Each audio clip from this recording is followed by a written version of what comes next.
Sur le sujet de pourquoi nos élèves ne parlent-ils pas en français en classe, on va essayer de développer cette idée. Voilà, donc. Cette idée il dégage deux questions. La première, pourquoi nos élèves ne parlent-ils pas français en classe, et la deuxième, ce serait pourquoi on ne pourrait pas développer l'expression orale de nos élèves dans la classe de français. Pour répondre à la première question, il faudrait savoir quelques objectifs. Voilà, donc, quelles sont les compétences de l'enseignement dans les sciences du français. La première compétence, il parle de la compréhension orale, c'est-à-dire l'enfant, il doit parler. L'enfant doit être en mesure, voilà, donc, de comprendre ce qu'il entend de la langue française. Et- mais aussi, il doit comprendre le professeur, bien sûr, donc celui qui est devant la classe. Il doit comprendre aussi une émission de radio, la télé, les médias, voilà, donc un certain dialogue, bien sûr, toujours en étant compréhensible du niveau de l'élève. Oui. Après cette compréhension orale, il y a la production orale, c'est-à-dire la reproduction de ce qu'il a compris oralement.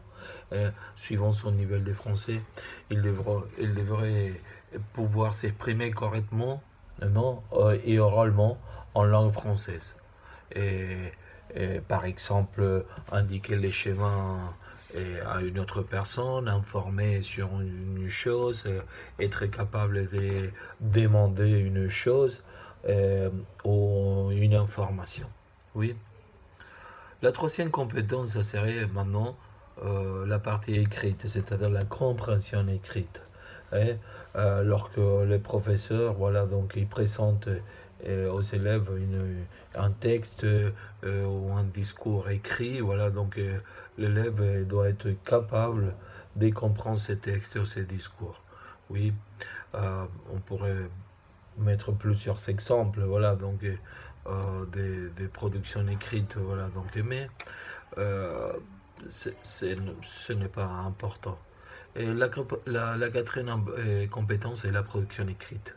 Voilà, donc celle-ci sera acquise alors que l'élève pourrait rédiger un discours écrit, un discours où il pourrait concrétiser ce qu'il avait pris dans la compétence écrite. Oui.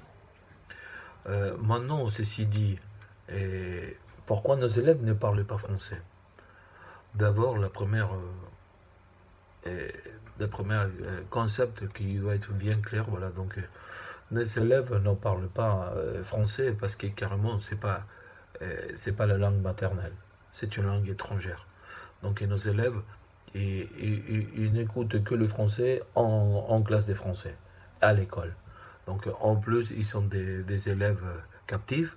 Ils ne sont pas les élèves qui ont choisi cette langue par un intérêt particulier, professionnel ou culturel. Non, ce sont des élèves captifs. Donc en conséquence, toutes les règles voilà, donc, que cette langue transmet aux étudiants ne peut pas être non plus euh, concrétisées dans d'autres disciplines. C'est-à-dire, il se concrétise tout simplement dans le français. Euh, et je remarque aussi, voilà, donc les 120 minutes ou les 80 minutes que nos élèves, ou les 40 minutes, selon leur modalité d'apprentissage, c'est l'unique endroit qui s'écoute le français.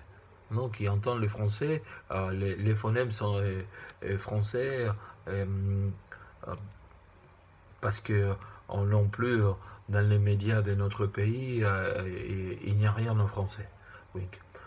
Donc, euh, en plus, voilà, donc parfois les occasions ou des pressions que pourrait le, le, leur donner à nos élèves, voilà, donc sont très limitées et inexistantes, voilà, donc par justement cet cloisonnement qu'on vient de voir auparavant. Donc la langue française, elle est expliquée par soi-même, elle est exprimée par soi-même et tout simplement.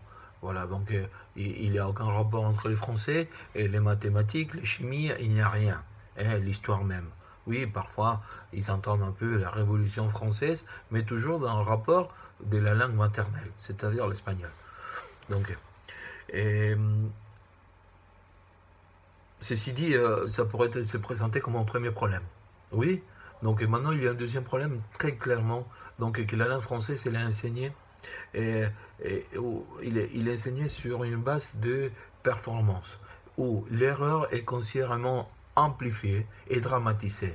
C'est-à-dire, voilà, donc n'importe quelle erreur que l'élève commet, et surtout dans ce qui me concerne les écoles secondaires, donc je le vois, je l'ai vu, et je ne le pratique pas, mais il est blâmé, il est puni. C'est-à-dire, tu fais mal. Hein, on lui dit, tu fais mal. Et ça, c'est une erreur. Je même pas, c'est du terrorisme pédagogique, je pourrais dire. Donc, en plus, et je rajoute un troisième défaut qui commettent énormément les enseignants, que je l'ai vu, je l'ai appris ailleurs. Donc, c'est la mal-utilisation du mot facile. On ne dit pas facile à un élève. Ceci est facile pour vous de faire. Même pas dans notre matière flé, mais aussi dans d'autres matières. On ne peut pas dire c'est facile. Premièrement, si l'élève il n'arrive pas à faire l'exercice, il va se sentir très très mal. Parce que c'est facile. Oui. Et s'il le fait, il réussit à faire l'exercice, il va se sentir très frustré et même il va sentir une sensation de faillite parce que justement, il n'est pas l'auteur. Donc, il n'arrive pas à matérialiser ses sentiments de réussite. Oui, donc, et en plus, et ceci, c'est pour rajouter, bien sûr, on l'a vu dans les vidéos, mais moi je le crois vraiment depuis longtemps, c'est une langue française, ça s'apprend à fur et à mesure qu'on commet des erreurs. L'erreur ne doit pas être blâmée et punie, tout le contraire, il doit être poussé afin que nos élèves apprennent de leurs erreurs. Donc, pour moi, c'est ces questions qui se sont dégagées. Voilà, donc on l'a vu en sciences avec la professeure de Practica Docente. Oui, on les a vus, on a commenté cette vidéo. Et voilà, donc c'est ce que je voulais dire et rajouter deux, trois trucs de mon côté personnel. Bon, merci.